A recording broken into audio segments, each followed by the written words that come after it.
now. There's some fantastic brand new handmade jewelry there. There's all kinds of new stuff there. Mm-hmm. We have a lot of new jewelry, some new clothes, perfumes, purses, some lovely sparkly red shawl, scarf type things for Valentine's Day. So don't forget.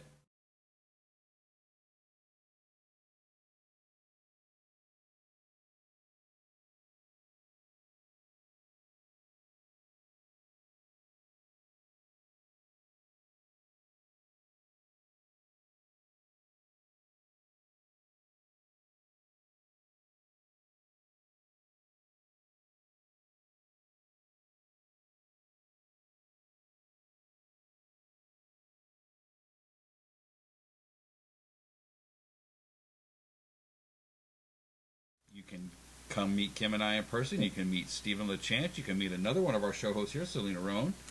Dakota Lawrence. Mitchell Winningham.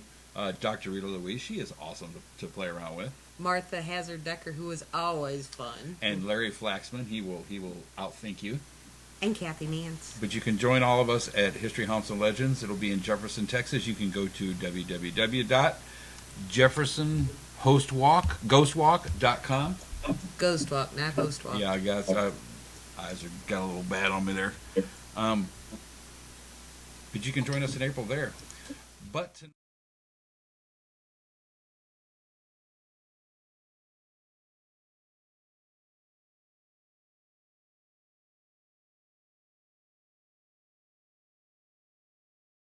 tonight, we are joined tonight by Dr. Kimberly Rackley. She's also one of our newest hosts on Wednesday night on The Mystic View. Yep. But we decided we wanted to get to know her and talk to her a little bit tonight. So, Dr. Kimberly, how are you? I'm great. How are you? If I was a puppy, I'd need two tails. I told you needed a shot of vodka. No vodka. We have homemade amaretto. Yeah, that's true. Oh, that sounds wonderful. Oh, it is so good. Jealous. It was given to me as a Christmas present by our realtor. Nice. It's her grandma's recipe. Hey, it's East Texas. Don't be surprised by bootlegging in East Texas. No, I know. My mom, she lives in Texas, and she makes Kahlua. She makes her own Kahlua. There you go. Yeah. Well, Dr. Kimberly, why don't you, if you can, real quick, give all of our viewers, people that might not have... I know we have millions of people here on Wednesday nights. But really? A few of the people that may only be able to make it to our show that may not have ever heard of you, could you give us a little background on yourself and where you're from, what you're doing? Oh, well, I'm a psychic medium. I'm a paranormal researcher and investigator. I've been in the field for about 26 years now, so I kind of know what's what. I'm also a Theta facilitator, healer, and spiritual DNA activator, a RIEKI Master, hypnotherapist, and my favorite is I'm an ordained metaphysical minister. Awesome. So I have a lot of hats to wear. Done a lot of ghost weddings, have you? Actually, I've attended one, so don't joke about that. And on Sunday, she goes to the produce market. Exactly. Yeah. You've also been doing the broadcasting thing for a while. You were at another location. We'll leave it at that, and did your show, and you've come to join the Penn family. We're very pleased to have you on board. What's the one big change that you've seen in the last few years? Because a lot of people, and we've interviewed quite a few metaphysical people, and we have our own opinions, Kim and I, of what's been going on the last few years. What's the biggest metaphysical change you've seen happen in the last few years? Metaphysical change is the consciousness, basically, of mankind is finally starting to realize that energy is everything. Energy is motion, and energy can be directed by your thoughts, your feelings, beliefs. And I'm starting to see a lot of that within my own clients. Of course, I've been teaching this for years, but people are actually starting to understand that everything is connected. The paranormal is connected to religion or spirituality. Everything is interwoven into each other, including yourself. And people are just now starting to actually realize that on a conscious level. And I'm really happy about that. And that's why you see so much chaos going on, especially in America, because the consciousness of America is changing. And each individual within America also is changing. And all those vibrations and new thoughts and new beliefs and new ideas, they all have to come together. And that's what you're seeing now with what's going on in America and basically the world. Well, after that little chat argument I got into the other night, there are still a few closed-minded people. Yeah, I must agree with that. A friend of mine had posted something. There was a psychic, I don't even know who she is, was giving away one question readings. And this lady just pops on her Facebook and, well, you know, mediums are the workmen of the devil. The workmen. So next time you drive down the highway and you see the guys wearing the vest, just remember the hard hats. Any mediums, you're the workman of the devil. So you're allowed to lean on your shovel when you want to. Oh, I know the story well. Yes, I do. Well, and she got ridiculous about it. I'm like, who do you pray to? The Father, Son, and the Holy Ghost. And she's like, well, they're not dead. They're not alive either. I'm like, okay, when's the last time one of them called you on the phone and you met up at Starbucks for coffee? And she stopped talking to me. Yeah. Exactly. And it's unfortunately, and not to make light of the situation, but a lot of people are, unfortunately, still, it's my fairy tale is better than your fairy tale. Oh, definitely. So they're good morals. See, that's what I don't understand, and that's why I asked the question originally, because a lot of people talk about the thinning of the veil. And some people don't kind of, as soon as they hear the word veil, they go, oh, metaphysical, don't want nothing to do with that. And they their brain takes a left and turns off. But it's important that people realize that people are starting to understand that there's more to this life than what you see.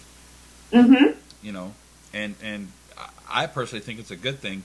Unfortunately, like Kim said, is you will run across the speed bump every now and again, you know, and... because the changes are questioning the comfort zone of what people already know, like religion, like the Catholic Church or the Baptist Church, or it's questioning their comfort zone. And they're not sure they want to get out of their comfort zone, so they feel they have to defend their comfort zone. Well, sure. Well, I understand their comfort zone, but I'm not sitting there preaching paranormal to them, so don't preach Bible to me. Exactly. What's that old saying about having a religion's like having a penis? Yeah. Don't you can have it and you can like it all you want, but don't wave it at me or don't try to touch me with it. One of those kind of things. Yeah. Exactly. I'm a minister and I'm the least religious person ever. I'm serious. Religion is man-made. Spirituality is God-made or source-made, whatever you want to call it, consciousness-made, all that is made. Whether you call it God or all that is, it's all the same thing. And people don't understand every deity from every civilization. They're all the same source, but in different expressions. And that's one of the hardest things I have explaining to people. They just don't want to accept that there are different expressions of God or source energy. Right. Well, and they can't stand the fact that you don't have a label. Yes. I could not tell you how many people for the first 4 or 5 months after I opened the shop, weekly someone would come in, you're Wiccan, right? Yeah, you're a witch. Yeah. No, I'm not. That's what they think, though. Automatically. And when you tell them no, they look at you really strange. Then why are you selling herbs and stones and pendulums? Because we have a broader view of spirituality than you do. End of story. Yeah. You know, and people, once again, like you said, people don't want to talk about that. But more about you. So what exactly do you have going on right now?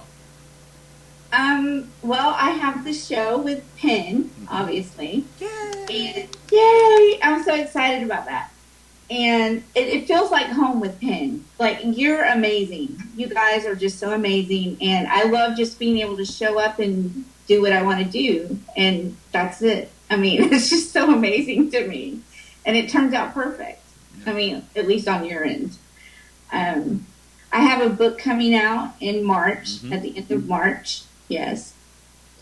Called Perception Paranormal, and it's my perceptions on basically everything that I've ever encountered, from aliens to angels to the other side to being psychic to developing your psychic skills.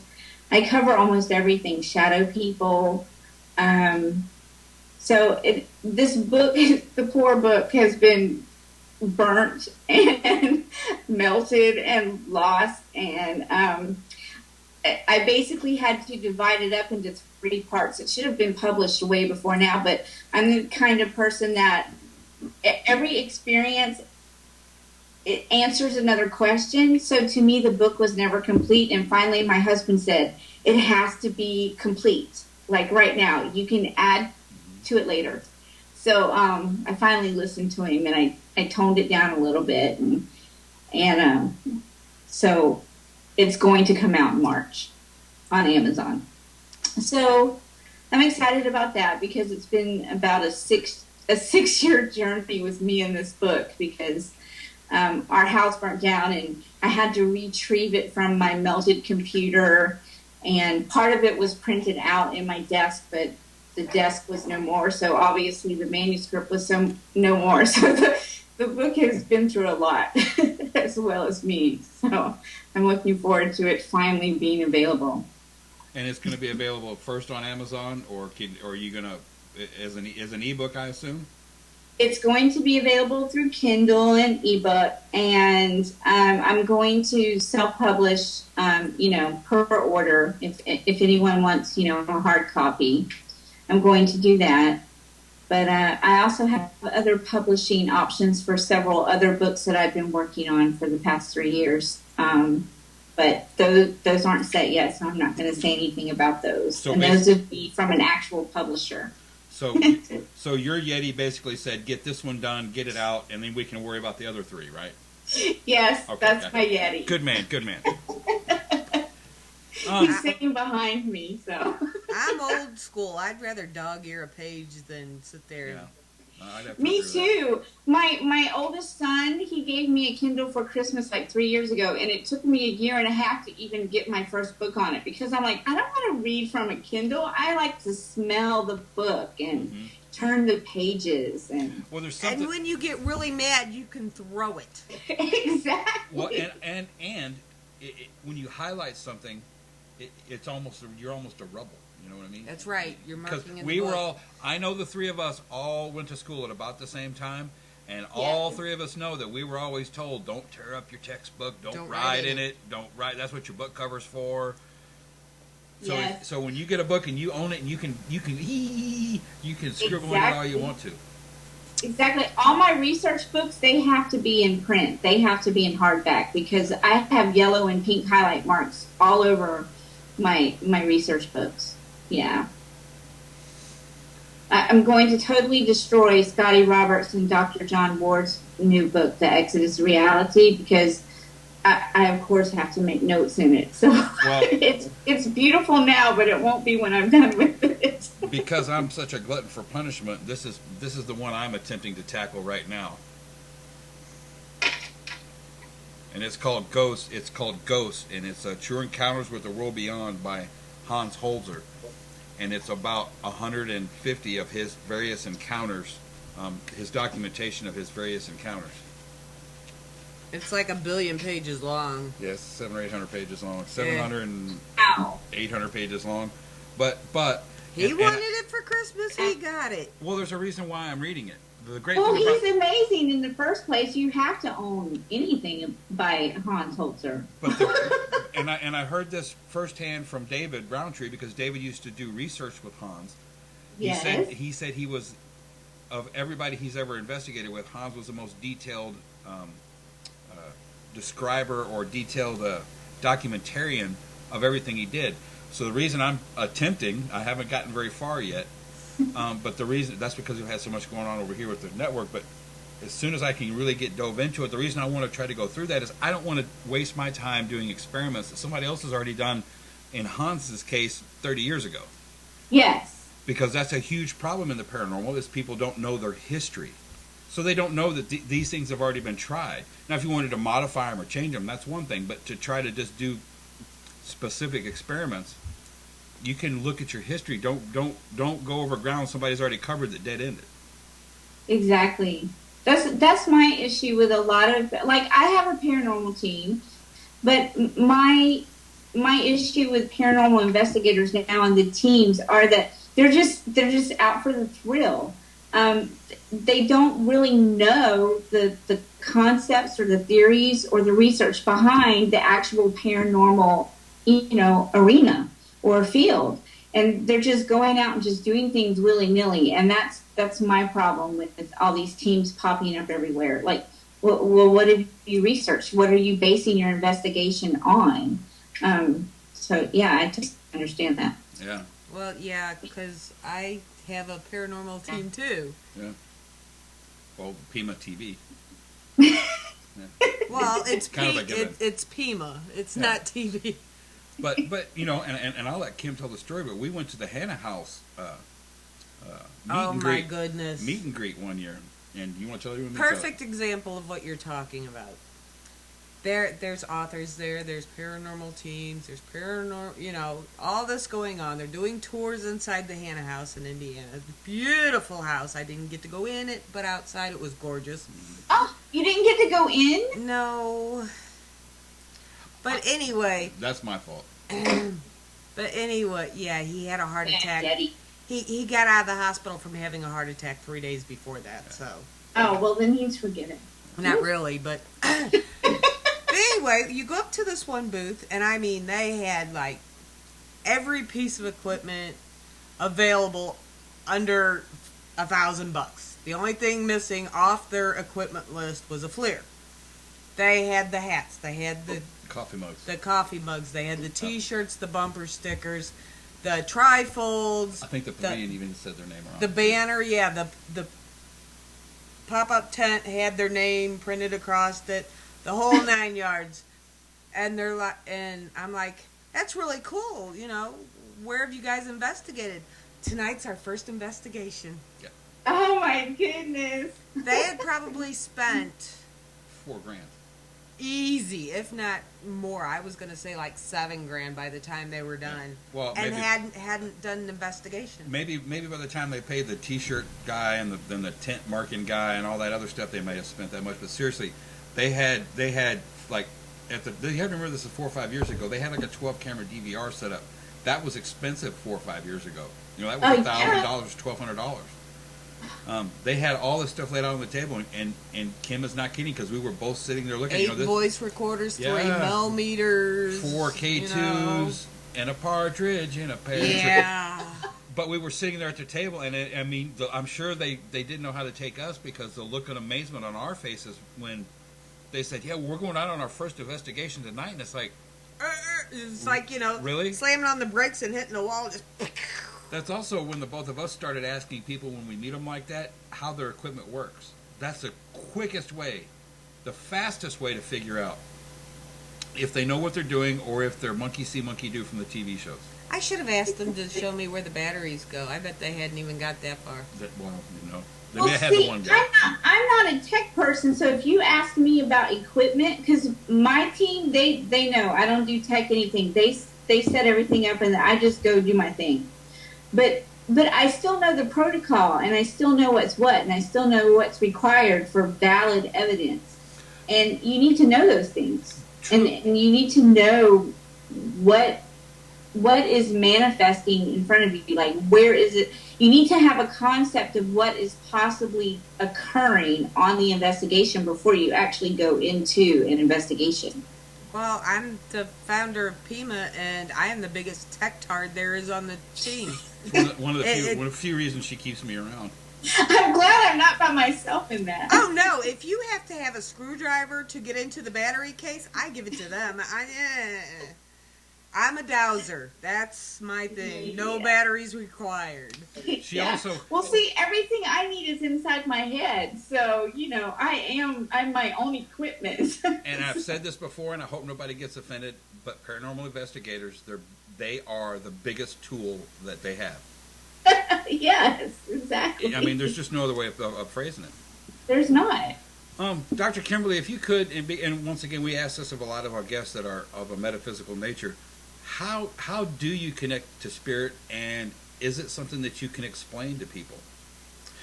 The reason I ask is we have a very good friend. She's extremely gifted psychic. She's also can be a little flaky sometimes, but she is the best way that she has ever been able to describe it is she's not any one particular clair. She just knows what she knows. Yeah, I mean, she's right. Like, a medium has to have all four clairs, and it's hard to explain. They just all sort of merge together. When you put out the intention to call upon a certain spirit or an entity or to receive information, it's just I guess that's the privilege of being a medium. Everything just works automatically when you set the intention. But to me, it's like I see images, I feel, and I hear phrases all at the same time. And somehow my brain can sometimes accurately manage to put it all together into like a story or what needs to be said. And sometimes it comes really fast and it doesn't come out quite the way you want it to. But basically you're interpreting vision, thought, and feeling all at the same time. But usually the thought, the feeling, the words, and the picture all match at the same time. Spirit's amazing. I mean, they give you everything you need to get the point across or to get the information out that you need to get out. But to verify anything that I do, I always count on feeling, because I'm a very strong empath, and emotions, they rule my life. So if I'm not sure of a vision that I'm seeing, a picture, or the words that I'm hearing, I tap into the emotion, and then the emotion clarifies for me what it is I'm seeing or hearing. Mental or physical empath? Both. Mainly physical. Yeah, I have a hard time. I've been on menopause since I was born. I'm like on a roller coaster, mood swing, everything. I absorb absolutely everything, which is why I get sick a lot. Yeah. Which you would think by now at 45 I could learn to not absorb everyone, but you just can't help it. I mean, you're on social media all the time. You are absorbing everyone you interact with, everything you read on social media, everyone you talk to on the phone, everyone that's in the grocery store. I mean, everyone you come in contact with, you're absorbing. And eventually it builds up. I mean, if you're not grounding yourself every day, I have to ground myself every day 3 times a day. And thank God for David Roundtree, because he gave me a way to ground myself more quickly than I've ever had before. So he's like my little medium lifesaver. I love that man to death. Well, I tried him in on a newer model. He didn't teach me squat. Really? Well, that's because you're just Wiccan. Yeah, you're just Wiccan. You're just Wiccan. David's amazing. He actually, when we first met, he's the one that taught me how to be out of the closet in a public figure kind of way. So without David, I couldn't have gotten as far as a public figure as I have in the last 5 years, because he's the one that taught me how the game works. Whether you want to admit it or not, being in this field in this time is like a game that you have to play. There's so much drama, there's so much BS, and David taught me what I have to do to be a prominent person in this field right now, and I just adore him. He's like my best bud.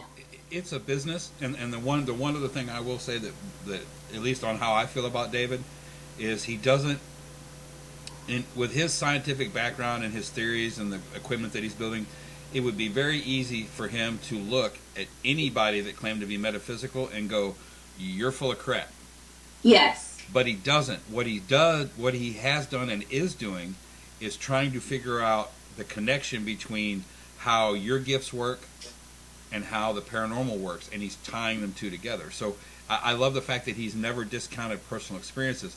Now, I have seen people post pictures on the spirit board, and he's got just as big a teeth as any of the other animals on there, and I've seen him rip into people for being stupid.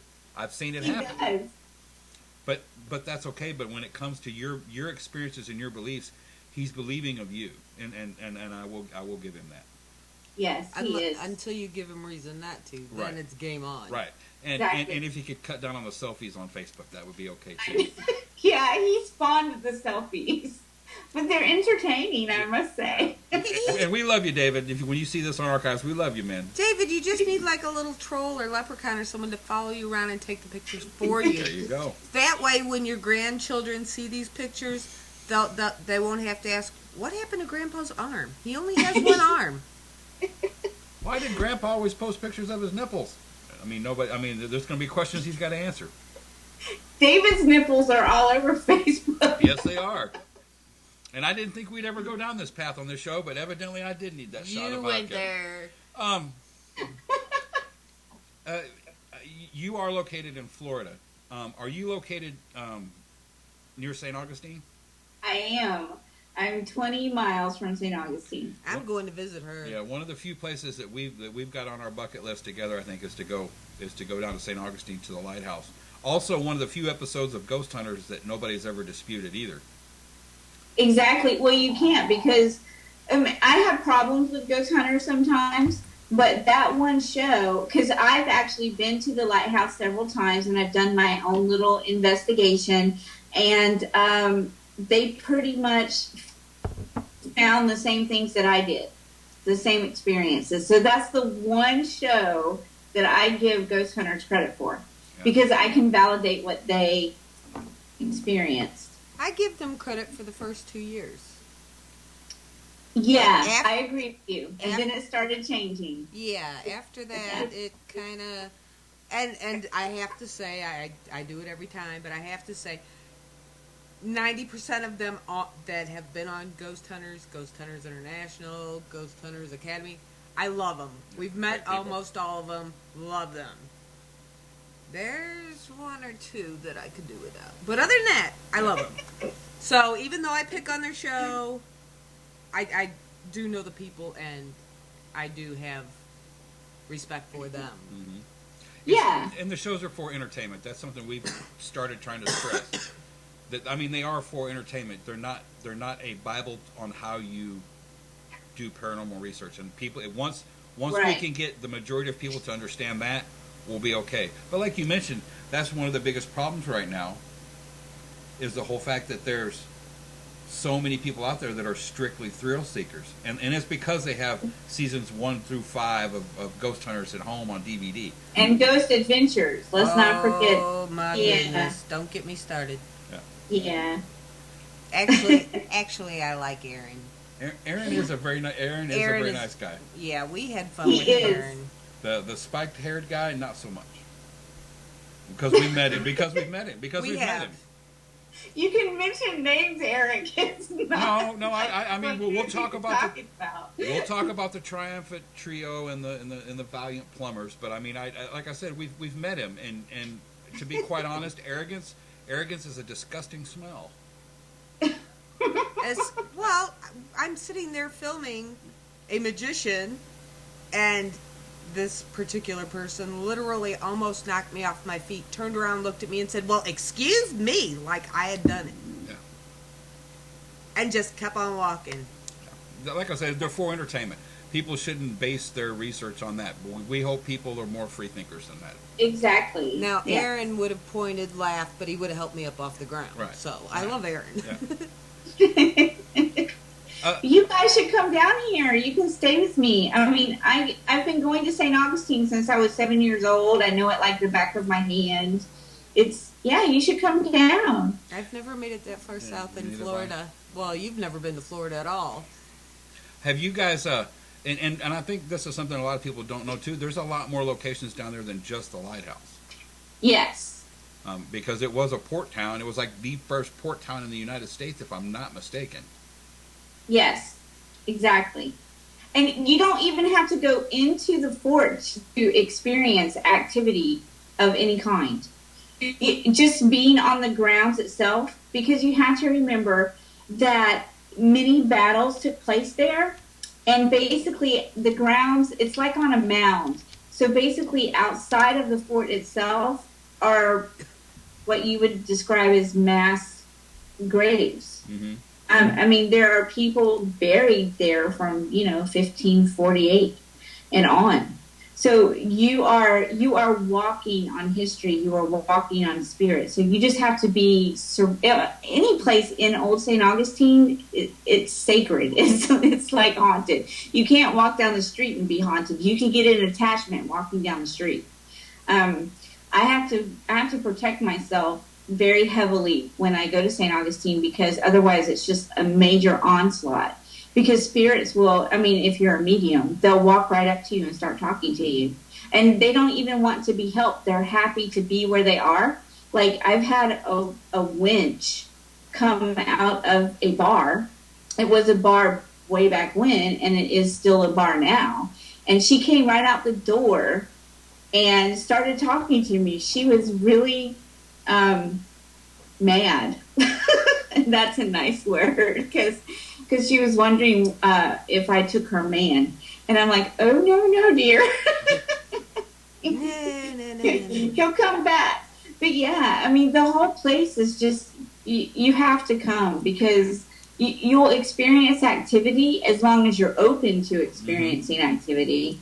On every street, every corner, everywhere. I think that's pretty much standard issue at all the forts, though. Mm-hmm. Because I've been to Gettysburg, I've been to Fort Mifflin, I've been to, was it Cynthia, Stone River?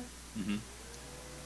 Yeah, all the battlefields and weird stuff. Well, I have a hard time at battlefields, actually, because it's just so much all at one time. Stone River Battlefield, that's it. Thank you, Cynthia. Yeah, actually, though, I got paid at Fort Mifflin. Did you? Yeah, I did. We were in one of the casemates, not casemate 11, the infamous casemate, but we were in a different one, and we kept hearing this clicking. My co-host on Mondays, Mary, and I, and my friend Lori were up there, and we kept hearing this weird clicking, but it was all the way in the back to the left, and I'm in there, and it's like, okay, what the heck is this? And all of us got our flashlights going, and I get all the way back there, turn around, and all of a sudden you see this bling, and I look down, and there's a dime on the floor. The flashlights would have caught it long before then. So yeah, I got paid a dime. And this whole conversation kind of brings up a question that I would be curious to hear your answer for.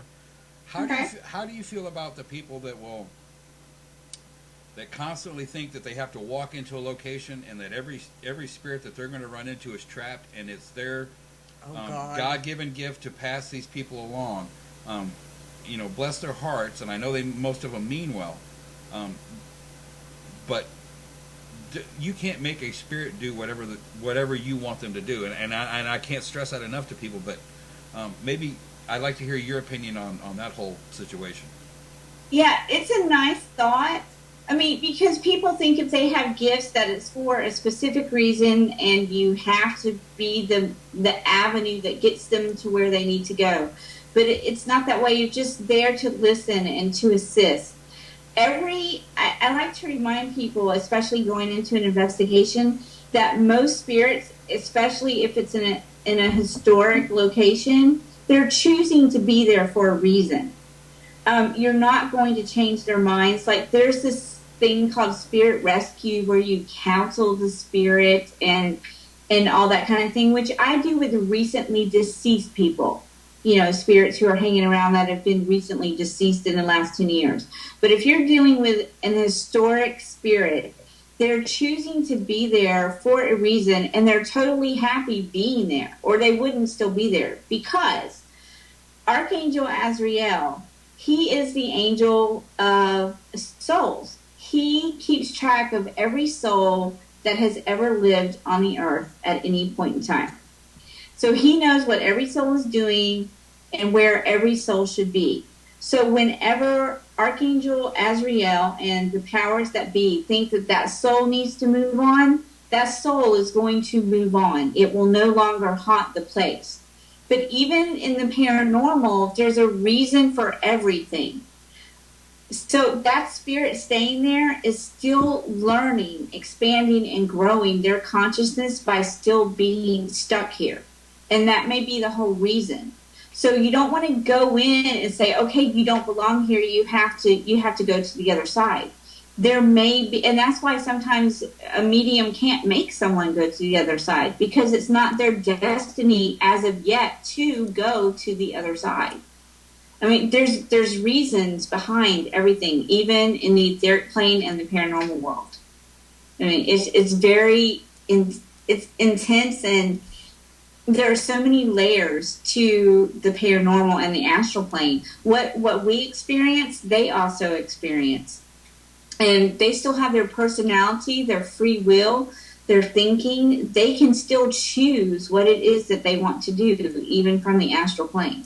So yeah, I always ask, like, if I feel an energy needs help moving over, then I will ask them, do you want to cross over? And then if I get a yes, then I assist them. But otherwise, no, it's not any of my business. I just communicate what it is they want to be known, and that's that.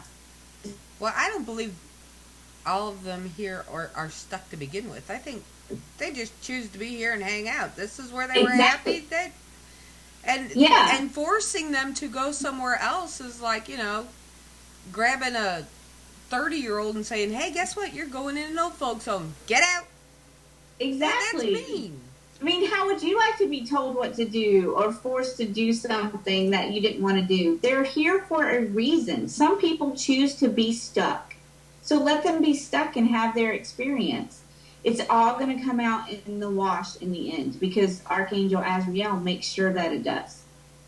And I feel sorry for the next generation of ghost hunters when we all start dropping.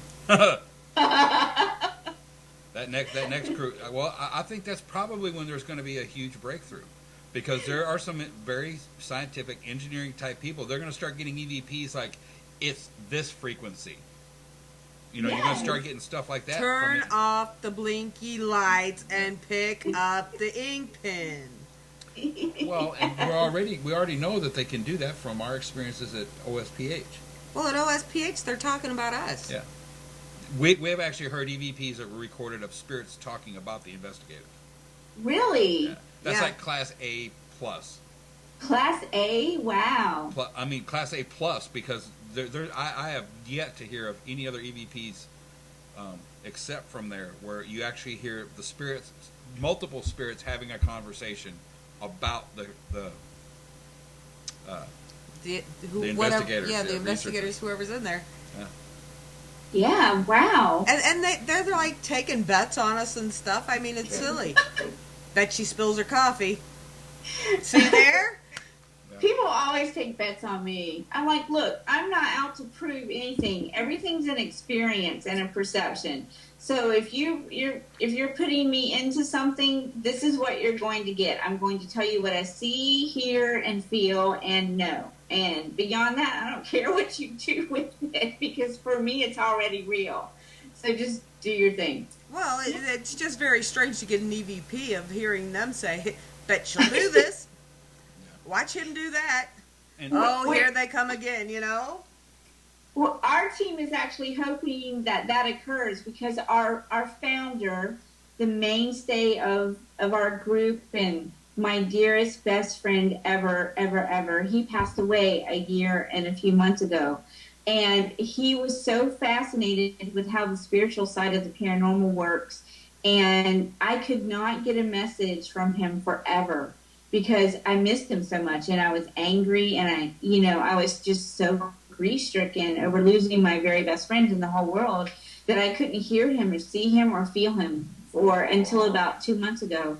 And finally, he came, he gave me a message, and he's with us. He said that he's going to be demonstrating to us what he has come to discover. So we are really looking forward to that, because he's total tech guy. He was like the genius and everything. So we're really looking forward to that happening.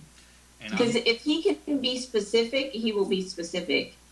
I'm not gonna start the argumentative question about orbs. No. And how you feel about orbs, but I am going to ask you a question because I can see it in your background. What is your opinion of the Ouija board?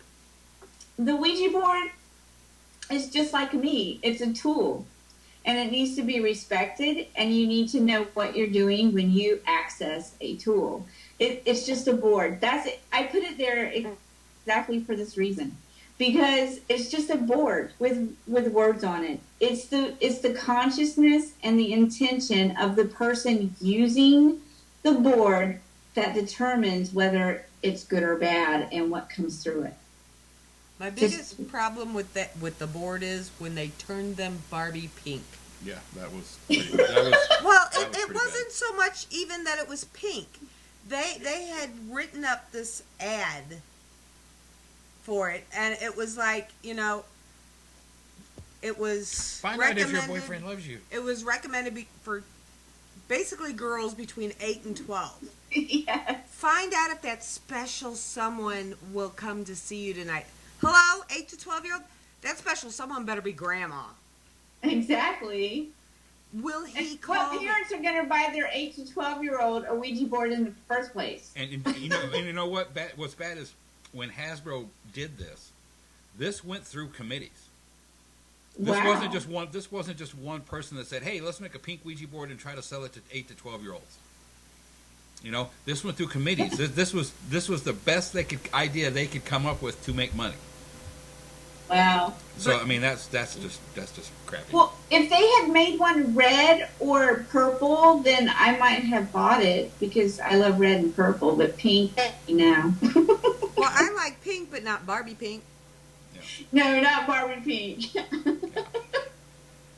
And to me, it was just ridiculous that they were marketing it for the specific age group, but throwing in things that none of them should be involved in. Exactly. Well, and if you agree with this, I mean, chime in, because we have a hard enough time in America right now just getting people to talk to each other. I mean, we've seen families out for dinner, and they're all four people in the family. The mother, the daughter, the son, and the daughter are sitting there, and they're texting. We've seen your children and their wives sit across from each other, texting each other back and forth. 4 of them. Oh my goodness. Never saying a word to each other, but the thumbs were moving. I only do that to my husband when we're in the same room. If there's something really funny that I want to shock him with or whatever, and I'll pick up my phone and text him a little nasty message or something. Well, but besides that, and there's nothing wrong. There's nothing wrong with sexting your husband, but I'm just saying we have a hard enough time in these days and times getting people to communicate normally. When you start throwing a metaphysical tool like the Ouija board at people that have no concept or clue of what socialization of what they're doing, or who they're talking to or through, or how to properly stop that conversation, that's the issue that I have. Yes, definitely. Mm-hmm. I said we ban all text phones. That's I don't know. Well, she can have hers. She can have hers. Texting. You're also Wiccan, and that's why you're saying that. You say that one more time, I'm gonna bop you right upside your head. Yeah, you witchy woman, you. Yeah, that's me. And I have been putting up your link to drkimberlyrackley.com. If somebody goes there, what can they find there? Well, they can find out how to order a reading or any of the other services that I have. I have some paranormal things up there, some of my theories and articles, and my interview with a ghost. When you're a medium, you can basically talk to whoever you want to, as long as they're available. So I just started interviewing famous people. And My current one that's up on the website is my interview with Marilyn Monroe. So that's an interesting thing. And I try to include everything because I'm involved in everything. So there's things about healing and paranormal, and there's groups that if you join the network, you can join groups, and you can have your own profile like you do on Facebook if you go to the website. And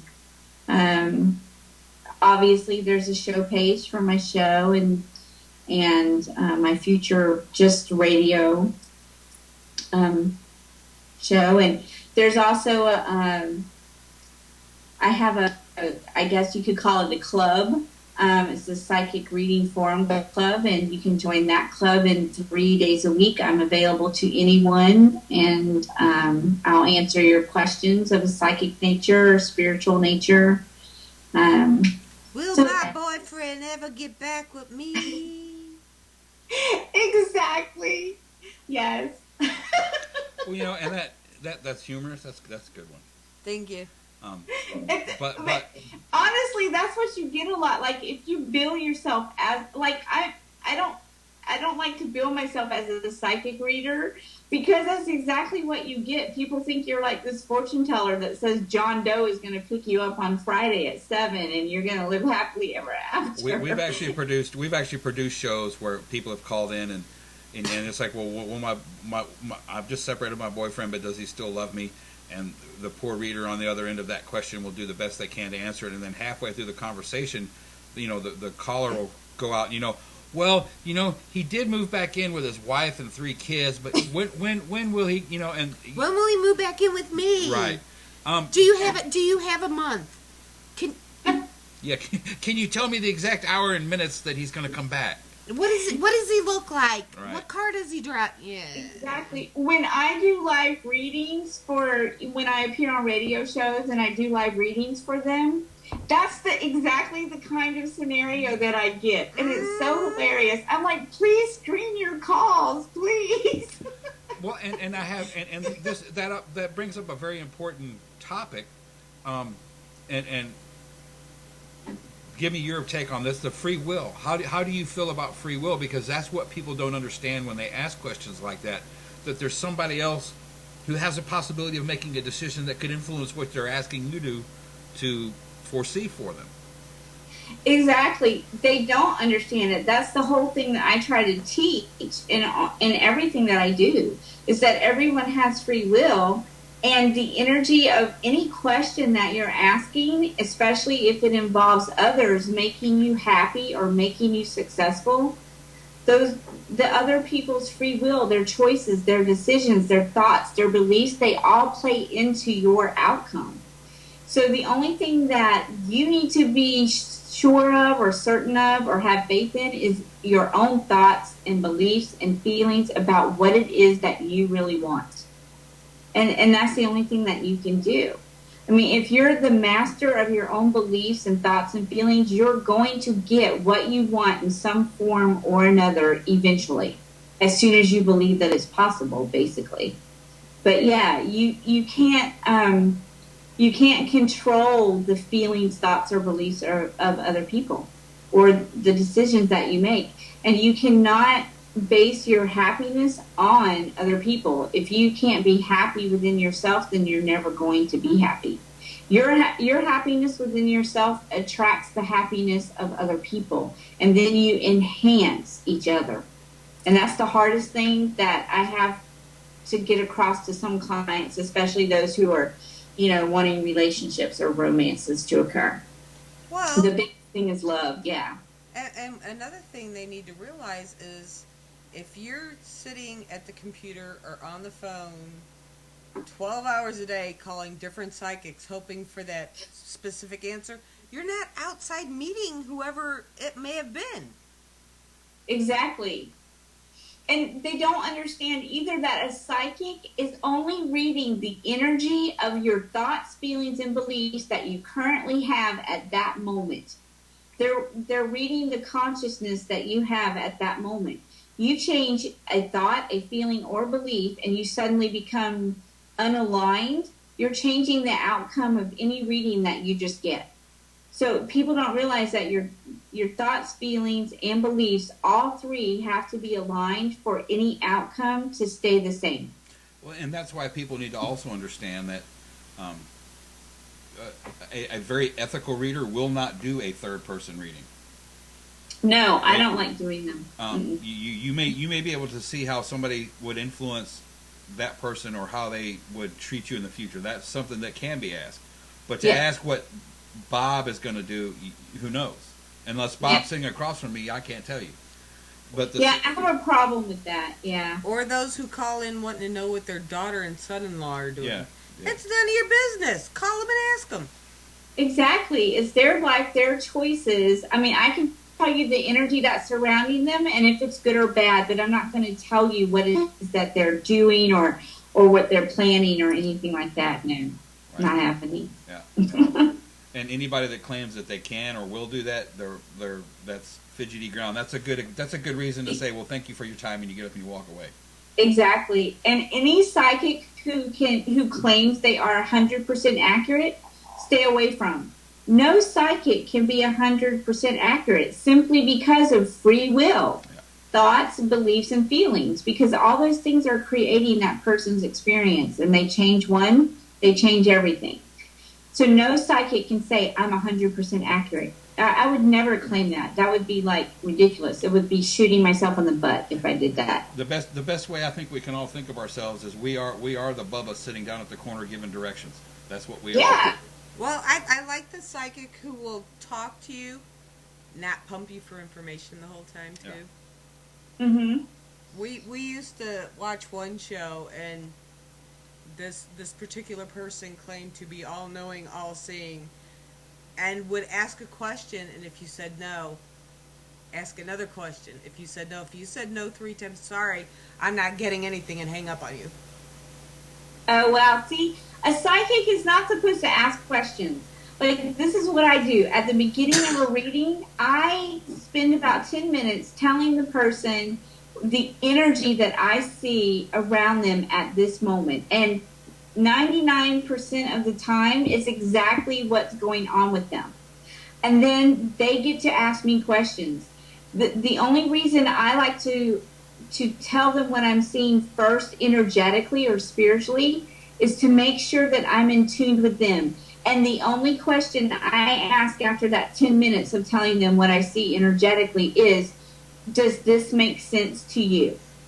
And that makes me understand if I'm aligned to their energy or not. For me, it's all about aligning with them. Right. And that's the only question I ask. And that's understandable, but when they're going, okay, I see a man with a leather apron on. You had a blacksmith in your family, right? No. Yeah. Well, he had 12 cats. You remember him, he had 12 cats. Exactly. No, nobody in the family. Well, he was. Thanks for calling. He was married to the Asian. There are no Asians. Sorry, Yeah. I'm not getting nothing. Click. What? Well, it's especially with mediumship readings, because when a spirit is trying to communicate, they're giving you things that are either based in the past, present, or future, and you don't know. You're just getting the impressions and the feelings that they're trying to relate to you.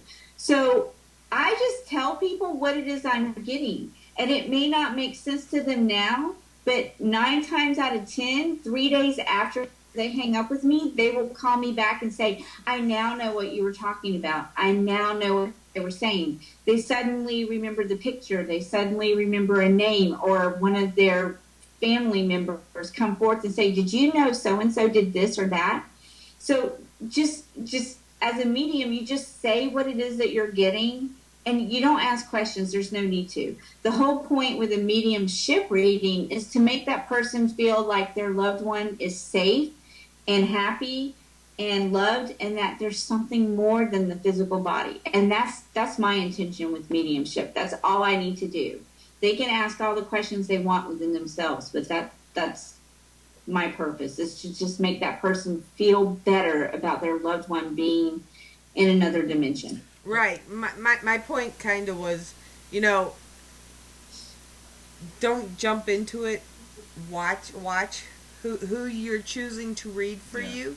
Oh, yeah. Because you can tell the ones that have got the fishing pole out and they're trying to, jerk the answers out of you, as opposed to someone who will sit there and go, look, you're doing this, this, and this, knock it off.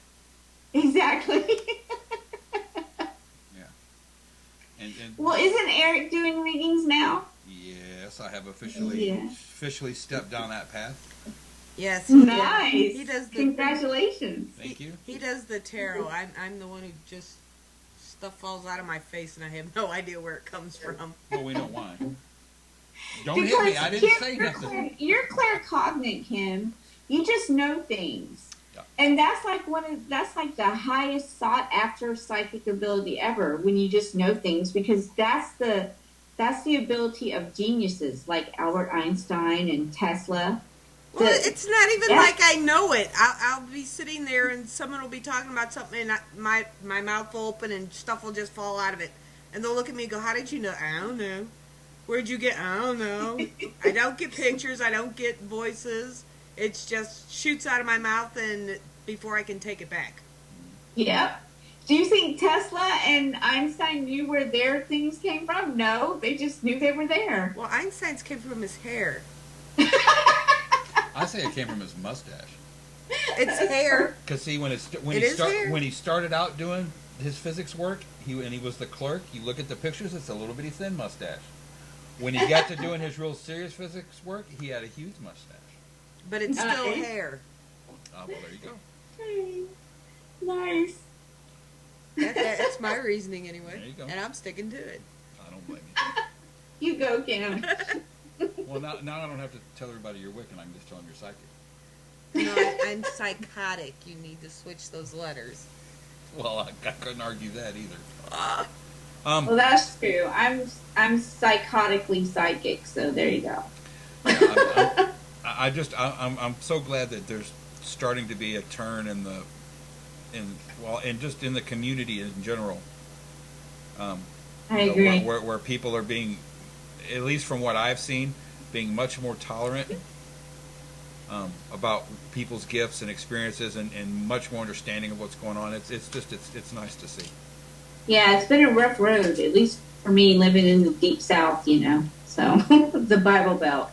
Yeah, well, you're kind of on the left-hand side or the right-hand side of the buckle, and we're over here at the part where the belt hangs down a little bit. That's kind of where we're at. We're like the first belt hole.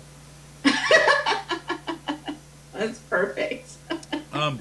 Once again, if anybody wants to get a hold of you, they can get a hold of you at drkimberlyrackley.com. Yes.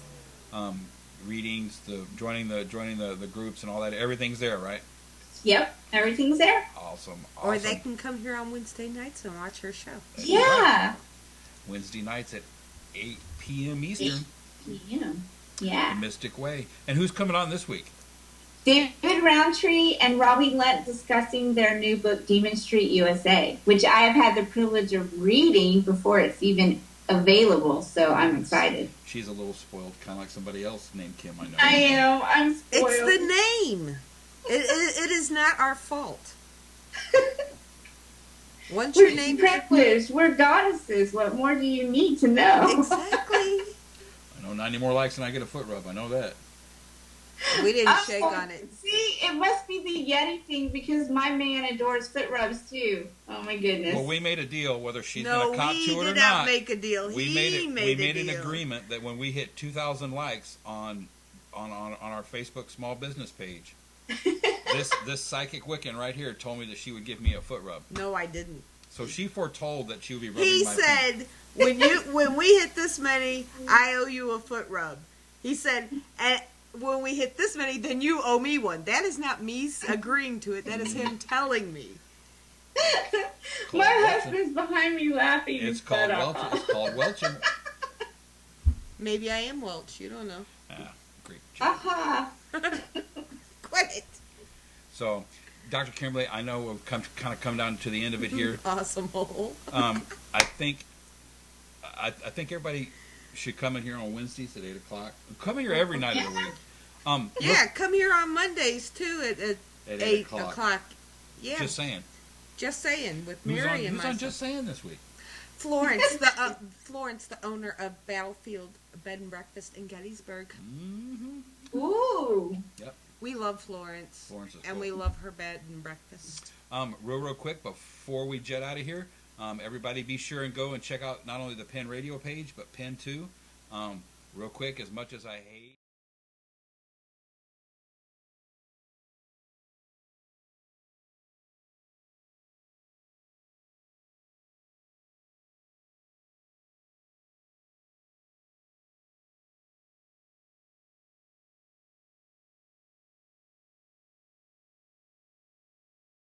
radio shows, you guys need to check in over there. If you know a really good radio show and a very popular one, we have Mr. The Duck himself, Jim Mallard, is in our chat room, and his show is also on the radio page, so you can find everything you need right here at PEN. Ducky Raw. And if you can't, personally email Eric and tell him I said to give it to you. Because she's psychotic. That's right. Once again, if you go out this weekend, be safe, protect yourselves.